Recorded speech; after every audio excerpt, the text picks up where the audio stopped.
आज हम पढ़ेंगे निबंध। निबंध मुख्य रूप से 4 प्रकार के होते हैं। निबंध में पहला कथनात्मक, दूसरा वर्णनात्मक, तीसरा विचारात्मक और चौथा भावात्मक। ये 4 प्रकार के निबंध होते हैं। अब है निबंध का विकास। निबंध का विकास कब और कैसे हुआ? भरतेंदु युग भरतेंदु हरिश्चंद्र से निबंध रचना का प्रारंभ माना जाता है। निबंध रचना की जो प्रक्रिया है शुरू हुआ वो भरतेंदु हरिश्चंद्र युग से माना जाता है।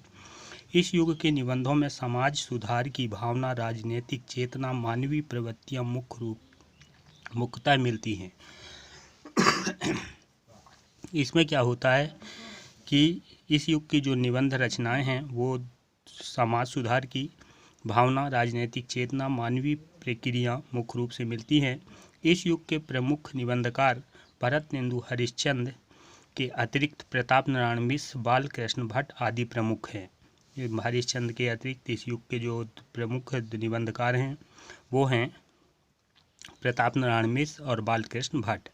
भरतेंदु हरिश्चंद्र रचित एक अद्भुत अपूर्ण स्वप्न एवं ईश्वर बड़ा विलक्षण है और प्रताप नारायण मिश्र रचित बुढ़ापा, भो, धोखा, दांत आदि प्रमुख निबंध हैं।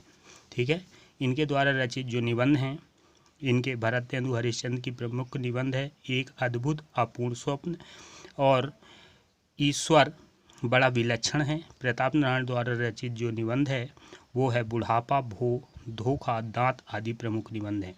बालकृष्ण भट्ट की चढ़ती उम्र, चंद्रोदय, बातचीत, ईश्वर की भी क्या टटोल है आदि प्रमुख इनकी रचनाएं हैं।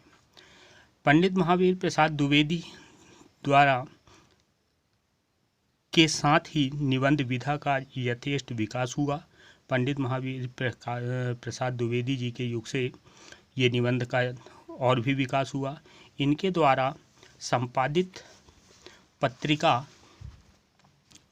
जो संपादित पत्रिका सरस्वती के माध्यम से हिंदी साहित्य में उत्कृष्ट निबंध का सृजन हुआ। ठीक है, फिर आगे के जो है इनके बाद पंडित महावीर प्रसाद द्विवेदी जी के युग हुआ। उनकी प्रमुख पत्रिका जो है वो है सरस्वती। ठीक है, इसके माध्यम से साहित्य में उत्कृष्ट निबंध का सृजन हुआ। इस युग के निबंध में पर्याप्त गंभीरता दृष्टिगोचर होती है। ठीक है, इस युग के निबंध में पर्याप्त रूप से गंभीरता देखने को मिलती है।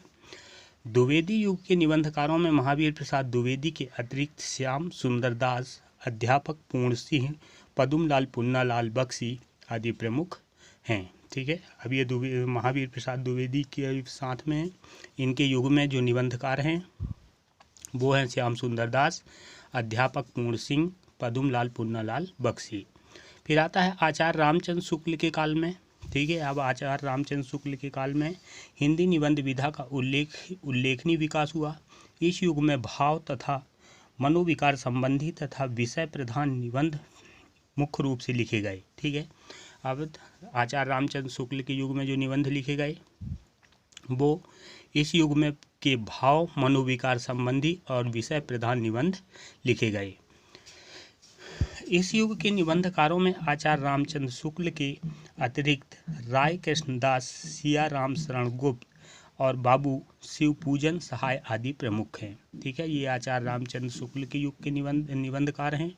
इनके साथ हैं राय कृष्णदास, सिया राम शरण गुप्त, बाबू शिवपूजन सहाय आदि प्रमुख हैं। फिर आता है शुक्लोत्तर युग, जिसको आधुनिक युग के नाम से जानते हैं। इस युग के निबंधों में विषयों पर वैद्य मिलता है। ठीक है, जब आधुनिक युग का निबंध लिखा गया तो इस युग में विभिन्न विषयों पर ध्यान दिया गया। इस युग में राजनीतिक, सामाजिक, आर्थिक, समसामयिक और ललित निबंधों का प्रचुर मात्रा में सृजन हुआ।